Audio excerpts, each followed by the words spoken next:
Obviously, you know, North Kent Mind works with a lot of people on their journey to recovery, and we use a wide range of services, as you know, some of them have been discussed this evening, to equip people to recognise the signs, give them the tools and strategies so they can manage their conditions and develop their own confidence in order they can set individual goals to help them move forward with their lives.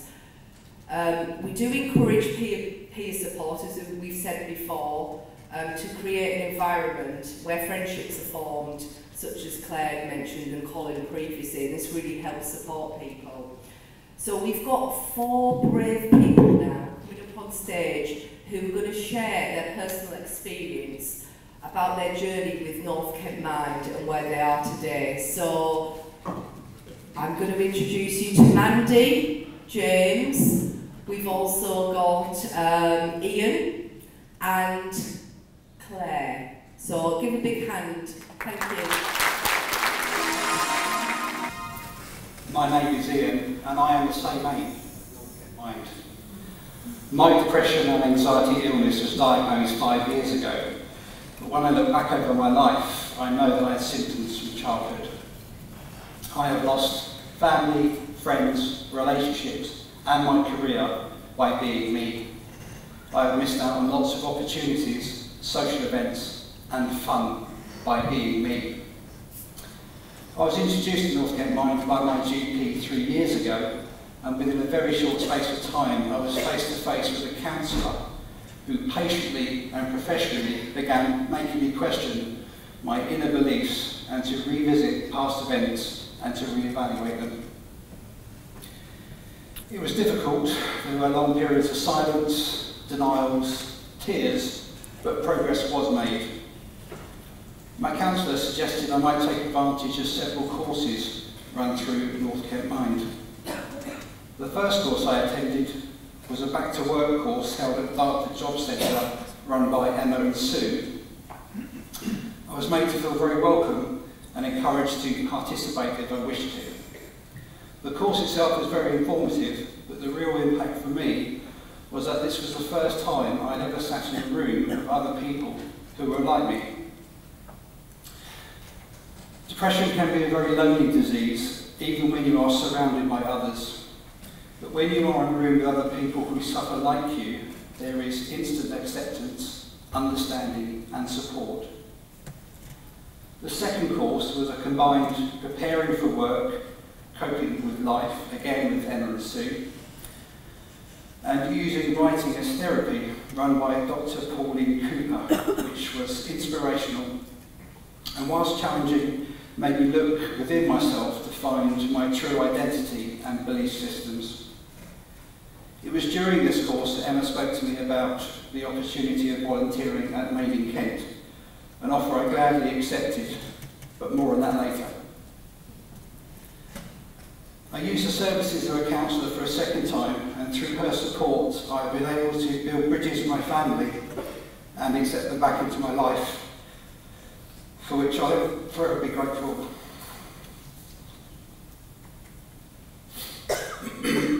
I've also completed Vicky's Confidence, Self-Esteem and Assertiveness Wellbeing course, and I'm currently on Coping with Anxiety and Stress course run by Louise. The Coping with Depression and Mindfulness are on my to-do list. I have been given a wealth of tools and it's up to me now to use them. Anytime I feel myself slipping back into the darkness, I just open a folder, revisit my notes and handouts and remind myself I can deal with this. The hardest part of working at Mandy in Kent was walking through the front door the first time. I was full of self-doubt, questioning myself on why I put myself in situations where I feel very uncomfortable, but as it turned out, this was a very wise decision. Not only is the shop a calming environment to be in, full of the work by very talented local artists, it has proved to be a continual support system, working with those who understood me instantly, support me, trust me, cry and laugh with me. I am now able to return that support to others and have become a supervisor with responsibilities for which I thought I didn't want, but clearly do. Whilst I fully understand the shop is there to generate income and promote Mind to customers, but for me and many others it is so much more. I once thought that life was a party to which I had not received an invitation. Mind has sent me an invitation and I have accepted. I was nervous about standing on stage at the Orchard Theatre, but I felt that the public need to see people who suffer with depression and anxiety, realise that we are ordinary people, that we have issues, but we're happy to talk about them, and we are doing something to make things better. I was first introduced to Mind 4 years ago when I was experiencing very severe stress and anxiety.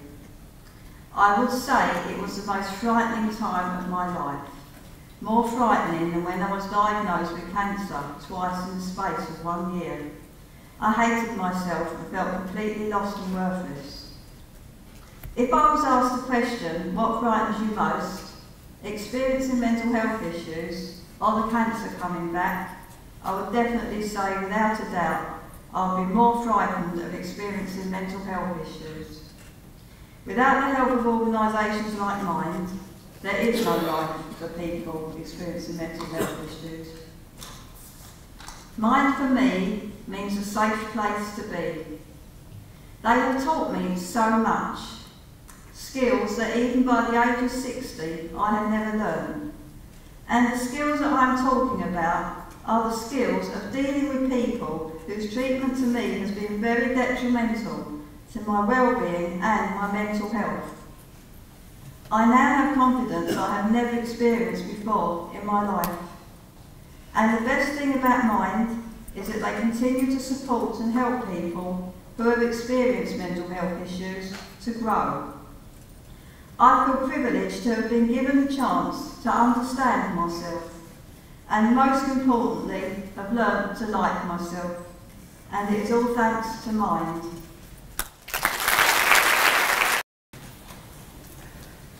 Hello, my name is Mandy. I came to Mind 4.5 years ago with anxiety and depression. I had begun to isolate myself, going out of the house only when I needed to. I started with talking therapies, which at first was difficult because facing my past was very emotional. But as the weeks went by, I found it easier to talk about my troubles, which had held me back for so many years. Eager to get back to work, I went to Springboard, where they helped me update my CV and look for work online. From there, I joined the job club, gaining knowledge of what employers are looking for in the workplace.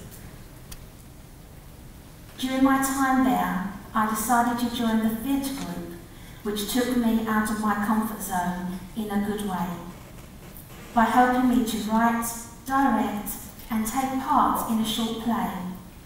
I had more fun than I'd had in years.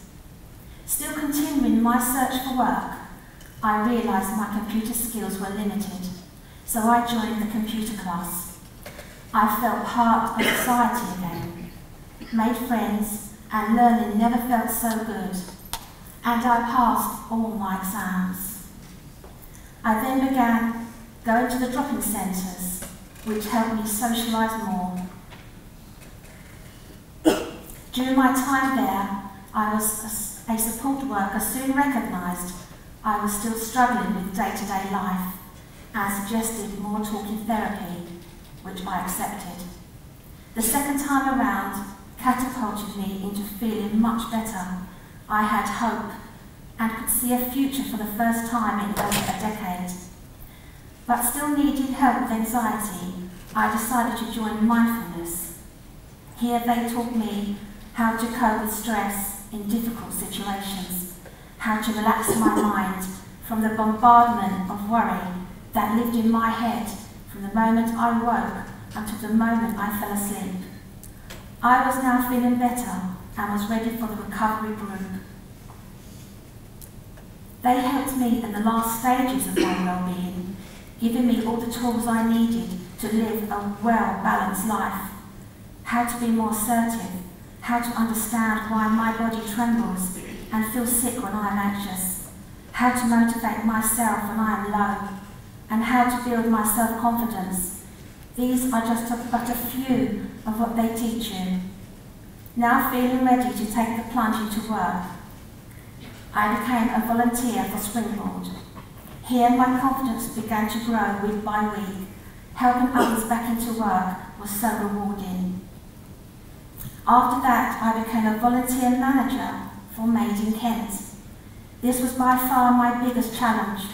I was overwhelmed with excitement. I enjoyed every moment of it. I was part of the world again, and not the outsider. This was where I realised I could hold down a paid job again. And today I work for North Kent Mind as an administrator for psychological therapies.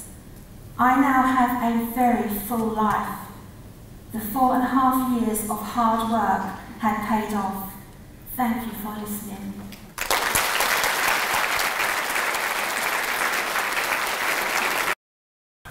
I'll begin now. It is somewhat of an anniversary for myself, as well as 50 years of mine. It is 20 years since my 21st birthday, and as the Queen would say, my annus horribilis, my horrible year. I know I don't look old enough to drink after spending many years previously sofa surfing, not on heroin but many other things. Sex, drugs, rock and roll, plus booze. It's all my body needs, right? Back to the plan, as if I ever had one back then. The wise men don't know how it feels to be as fit as a brick, but then folk don't know how it feels to have schizophrenia. A journey of 1,000 miles starts with the first footstep. Recovery started for me as my dear old sister has the same diagnosis as me. She started going to the mind dropping. My mind being somewhat dazed and confused, doesn't really recall the time somewhere back in the noughties. I lived in my beautiful neighbourhood. After acquiring my lovely 6th floor flat in a block of flats, always somewhat ironic I felt, as many of my acute emissions were due to attempted suicides. Suicide is painless and brings on many changes. I started going to the drop-ins a few times a week, slowly building up the confidence. At the time, the drop-ins provided meals. It was a very incestuous place, with many folk there remaining on the fringes of society. I saw the drop-in was not for me. Although I gained confidence, as before this I felt shame and stigma from the diagnosis. Look at all the lonely people. Where do the other come from? Eleanor Rigby has always struck a chord with me, tugging at my heartstrings. At the time I had no direction. And like anything, you get good people and you get bad people. I just happened to be shotgun, blown away. Oh dear, the glasses are falling off. Get a bit excited there. Right. But anyway, I had a good nurse, Bernard Peters by the way, a wonderful man, that explained what it was like to be a nurse, along with the staff at Mind. He showed me a positive way to get out of my rut. If you can't change the situation, change your mind, man. I'll be called in a smoky, fog-filled cellar bar at the sweet age of 16. I started to volunteer at drop-in Dartford. From the heart of man, hope brings us terminal. The folks at Mind certainly had a part. During a sponsored walk for Mind, we called in the fish and chips at the end of it. This was the discussion with Angie. Works at Mind. It was all a bit ice cold in Alex. Yeah. Though with me not being as so debonair and svelte as John Mills, although there was some Carlsberg involved at the end of it, and ice cold pints. Now I had a purpose, a reason to get up, a point. After being a drop-in volunteer running quizzes and healthy eating groups, and playing plenty of Uno as well, I had a vision, a thought of a future, for one such as me could never have. I learned with the help of Mind to crawl walk and run again, taking stumbling, faltering steps. 5 years doing a pre-access, access, and then a nursing degree at uni, Christchurch. That was mental health nursing. All this was possible with the reference that I got from Mind and the support. Now I find myself being a deputy chair at the board of trustees for North Kent Mind. As Gandhi states, man, be the change that you wish to be the world. For me, the journey of recovery is this: not walking behind somebody, pushing them along, you know, go and do it, like, nor is it being in front of them, pulling them along, like, you know what I mean? It's walking side by side, alongside someone, as an equal. And when recovery is complete, they're that fork in the road, yeah?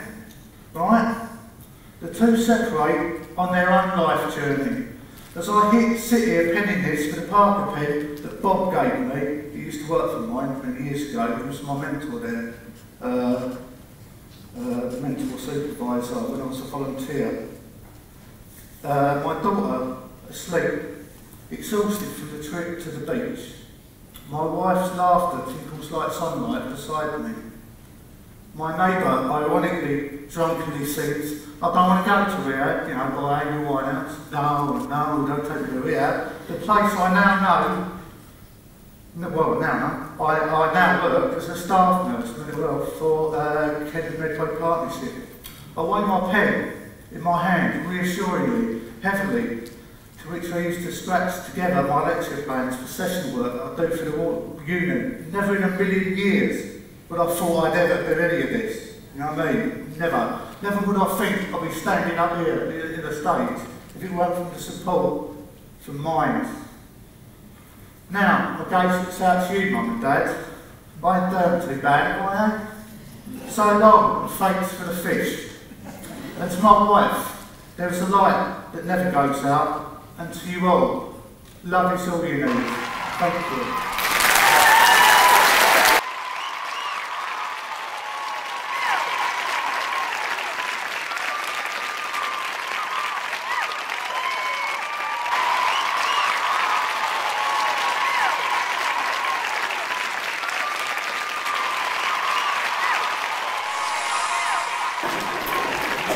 Anyway, thank you, James, Mandy, Angie, and that was really moving. I really enjoyed their personal stories and sharing them with us.